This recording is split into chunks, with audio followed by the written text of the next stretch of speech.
Hello, everyone, and welcome. My name is Sophia Wardell, and today we have a very special guest, critically acclaimed biographer and true crime author, John Oller. Hey, John, welcome back. Good to be back. Good to have you. And today I want to discuss Biographers International Organization with you. So, as a member of the Biographers International Organization, how has this community influenced your work as a biographer? That led me to getting my first literary agent at a conference in Los Angeles in 2012. Bio said, if you want to write a synopsis of your proposed book, which at the time was this one, Kate Chase, then submit the synopsis and we'll put it in a binder that we'll make available to agents. Well, I did that, and an agent read my synopsis and contacted me, and that led to my agent contract and eventually to a book contract. Interesting. And are there any specific collaborations or discussions in bio that have particularly impacted your writing? Yeah, Bio has an annual conference. It's held in a different city each year where established or aspiring biographers meet to discuss matters of mutual interest and hear panels and speeches. And I've been to several of those. It's both a learning process and sort of a morale builder. You get to commiserate with fellow biographers over this and that and draw inspiration from them or words of caution from them, as the case may be. And I think every industry or trade association has these types of conferences where people get together to swap stories and ideas and socialize, and Bio is really no different.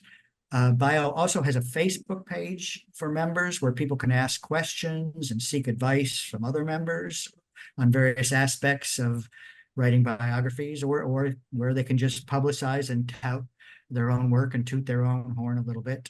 It's really a valuable tool, sort of a group chat format. That is, I know that our authors are always looking for groups to connect with and to just have feedback on their work from. And what advice would you give an aspiring biographer who's just starting out in their career? I would say choose a subject that a person that fascinates you. You don't have to like them necessarily. Some of the best biographies are ones where the author clearly almost loathes the subject and has nothing good to say about the person. But you do have to live with this person, so to speak, for a number of years. So pick someone who will always hold your interest and motivate you to keep going. If you're too in love with your subject, and they call them hagiographies, I'm not sure how to pronounce it, hagiographies, then I don't think readers find it that interesting if everything you say about the person is good. So you need a balance, and you need to be able to, as I say, live with this person for a number of years.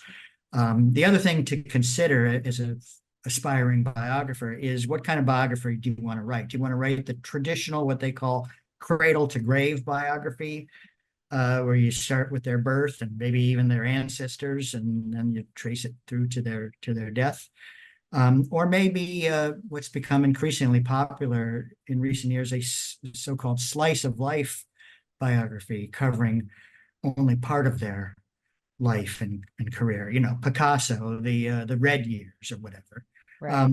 The advantage is you can focus on those periods and events that are the most interesting and leave out the boring parts. And there always are boring parts in every person's life. And those are becoming increasingly popular. And finally, you might consider a group biography. And I've done a couple of those. Maybe your one main subject isn't strong enough to carry a whole book by him or herself, but when you pair them with 2, 3, 4 other people who have similar arcs to their career from the same walk of life, whether it's military, political, arts and entertainment, it can make for a very good read. One of my books, White Shoe, was sort of a group bio of a number of lawyers from the early 20th century, none of whom would have made for a whole book on their own, but together they made for a good story. How interesting. There's many ways to do biographies, as I am learning from you. And are there resources or best practices within bio that you would recommend that these new biographers could use? Yeah, I would say join the organization, attend the conferences, follow their Facebook page, and read biographies by other biographers. There's no better way than that to read what's already been written on the subject and the genre.